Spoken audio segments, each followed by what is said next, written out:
Hello, my friends. Today I am back to spill all the tea on everything I watched and read in the month of March. I'm going to start with movies, so without further ado, let's get into it.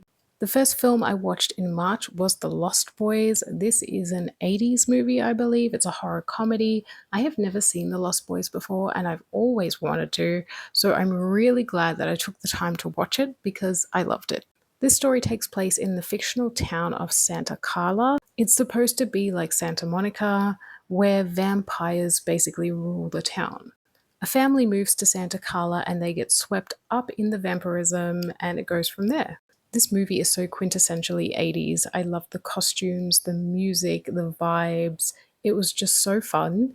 And if you didn't know, Richard Gilmore from the Gilmore Girls plays the big bad vampire. Like, I never would have put that on my bingo card. Next, I watched The 6888. This is a newer movie to Netflix. I have a movie club with my mum and my sister, and my mum picked for this month, and she picked this movie.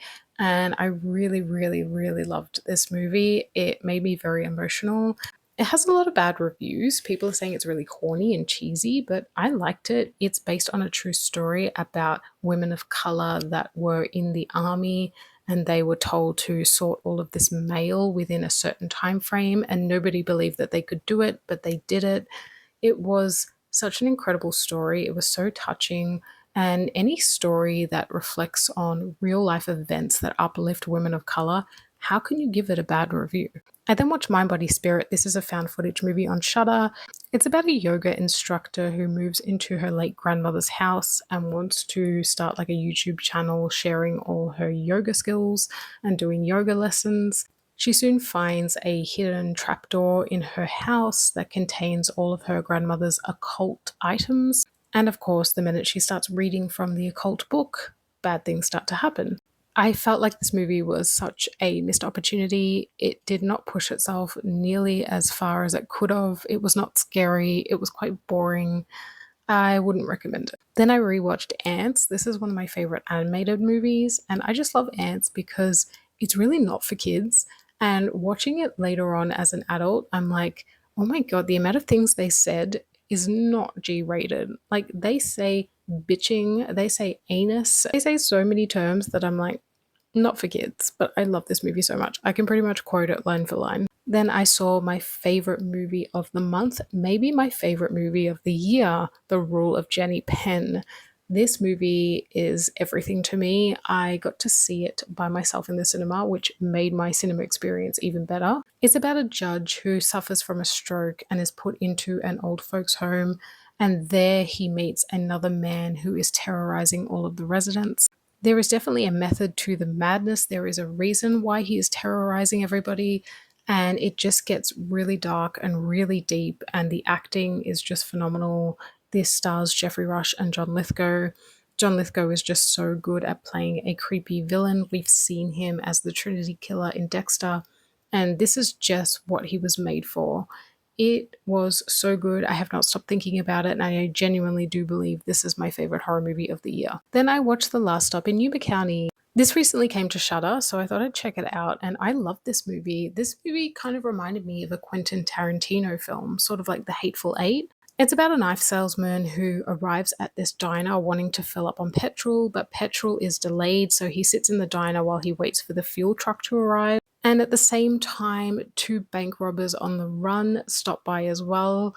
And they soon realize that they're in the room with these two bank robbers and they kind of have to survive until the fuel truck arrives. But spoiler alert, the fuel truck has tipped over on the side of the road and it's not coming. There are a lot of twists and turns in this movie, and it had quite a shocking ending, and I really enjoyed it. It's quite underrated, and I highly recommend it. Then I saw Locked, which stars Bill Skarsgård and Anthony Hopkins at the cinema. This was really fun. It's about a man who steals a car, but he gets locked inside, and the owner of the car basically tortures him. It is a very high tech car, and he can control everything from outside of it. There's really only so much you can do with a one location film like this, but I think they did a really good job. And seeing these two formidable actors together was such a treat. I mean, we know that Bill Skarsgård has played Pennywise, we know Anthony Hopkins has played Hannibal. They're both such icons in the horror community, and their dynamic was so fun. I love seeing them together. I believed every word that they said. So it was good, but I would say that it's quite unrealistic of a movie. There were a lot of things that happened that I was like, that would never happen. That makes no sense. Some plot points that weren't explored further. But overall, a fun time, very rewatchable. Onto television shows, I rewatched the first season of Lost. This is my favorite TV show of all time, not even exaggerating. And I tend to rewatch Lost when I'm having bad mental health days and I just need something that I can rely on. I also rewatched the second season, which I love as well. And now onto books. I read 3 books in the month of March. So first up, I read You and Me on Vacation by Emily Henry. This is about 2 best friends that take a vacation together every single year. And this time around, something's a bit different. And I mean, I think you can imagine where it goes. This was fine. This isn't my favorite Emily Henry book, but I really liked how much the female lead was mad for her best friend. Like she was really in love with him. And I really felt that. And I really like how they came together in the end. They've definitely shared a lot of history together, and you go back and forth between all the trips they've taken over the years, and you can see how it's building up to this moment. Then I read Survive the Night by Riley Sagar. This is so good. Like, I love this book. It has some bad reviews, but I don't know why. This is a really fun thriller. So it follows a girl who needs a ride home from university. It's about a 6-hour car ride. So she puts it up on like one of those bulletin boards, and a guy responds, and she gets in the car with him.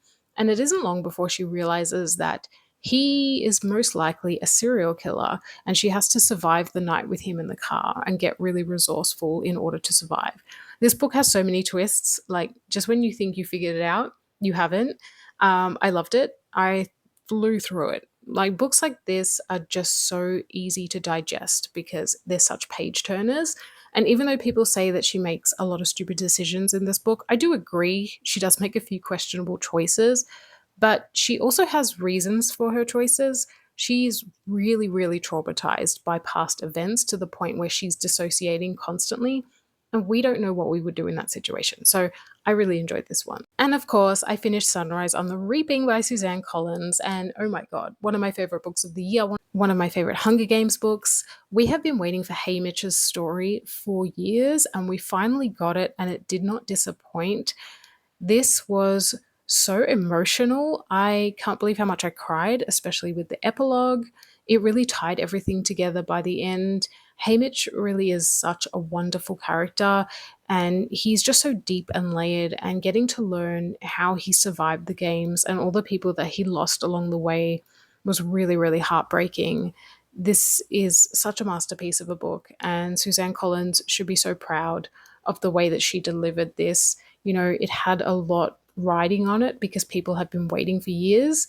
And I think she delivered and then some. So I'm very, very happy with it. So that is everything that I watched and read in the month of March. I will be back very soon with another video. And of course, I cannot wait to share everything I read and watched in the month of April. So let me know what you guys watched, what you guys read, and I will talk to you all very soon. Bye.